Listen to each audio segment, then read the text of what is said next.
प्रदेश की आर्थिक राजधानी इंदौर के देवी अहिल्या विश्वविद्यालय में अनियमितताओं और छात्रों की समस्याओं को लेकर एनएसयूआई कार्यकर्ताओं ने प्रदर्शन किया। इस दौरान बड़ी संख्या में पदाधिकारी और छात्र समर्थक यूनिवर्सिटी पहुंचे थे। वहीं अब इसे लेकर सियासत रफ्तार पकड़ रही है। मैं लगभग 8 साल एनएसयूआई का अध्यक्ष रहा और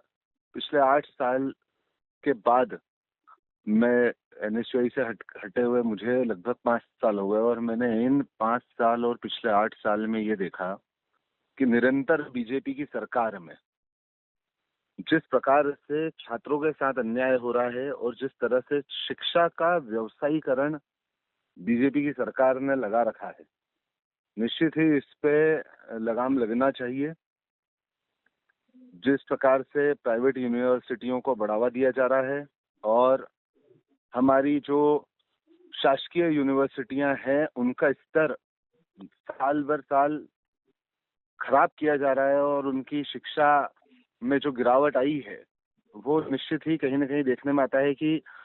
जिस प्रकार से मोदी सरकार प्राइवेटाइजेशन पर बहुत ज्यादा विश्वास रख रही है, वैसे ही मोहन सरकार भी प्राइवेटाइजेशन पर ही ज्यादा विश्वास जता रही है और उसमें कहीं ना कहीं गुणवत्ता को लेकर के सरकारी यूनिवर्सिटियों की गुणवत्ता को खराब किया जा रहा है ताकि प्राइवेट यूनिवर्सिटियों को ज्यादा लाभ मिल सके और कैसे ये यूनिवर्सिटियां आगे बड़े और फूले फूले, यही मंशा इसके पीछे नजर आती है। आप अगर पिछले कई साल के प्रदर्शन उठा करके देखो तो निश्चित ही एनएसयूआई ने ही प्रदर्शन किए हैं छात्रों के लिए, क्योंकि कोई भी संगठन अपनी खुद की सरकार के खिलाफ तो प्रदर्शन नहीं करेगा और एबीवीपी के साथ तो यही है कि उनकी सरकार है केंद्र में भी और राज्य में भी, तो निश्चित ही वो कहीं भी प्रदर्शन नहीं करती है और बच्चों की आवाज नहीं उठाते हैं। अब जो संगठन बच्चों के लिए आवाज उठा रहा है, बच्चों के लिए लड़ रहा है,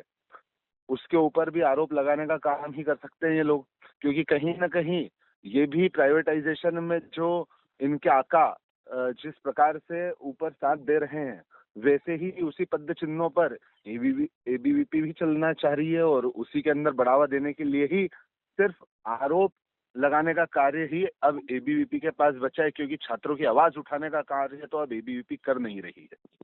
देखिए, सबसे पहले तो जो एनएसयूआई का जो प्रदर्शन है, सबसे पहले तो उसमें सबसे ये देखना चाहिए कि उसमें कितने छात्र हैं जो ये छात्र हित की बात कर रहे हैं और प्रदर्शन कर रहे हैं। तो उसमें कितने छात्र हैं कि बाहरी तत्व हैं जो अपना उल्लू सीधा करने और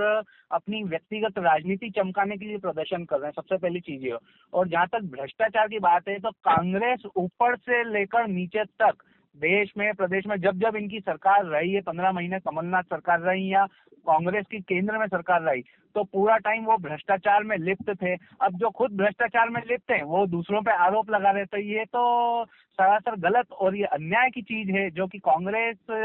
भ्रष्टाचार खुद करती है और उनको लगता है कि सामने वाला भ्रष्टाचार कर रहा है और वो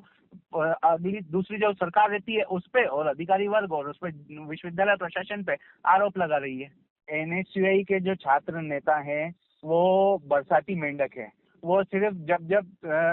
यूनिवर्सिटी चालू होती है या सेशन स्टार्ट होता है, कॉलेजेस स्टार्ट होते हैं, तब वो अपनी राजनीति चमकाने, अपना रोब झाड़ने, अधिकारियों को डराने धमकाने के हिसाब से महीना 2 महीना जो है वो रहते हैं। मैंने आपको बोला ना बरसाती मेंढक है। वहीं विद्यार्थी परिषद के जो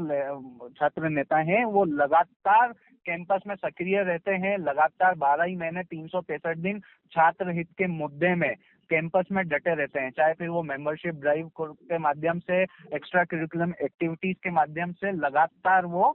विश्वविद्यालय में सक्रिय रहते हैं।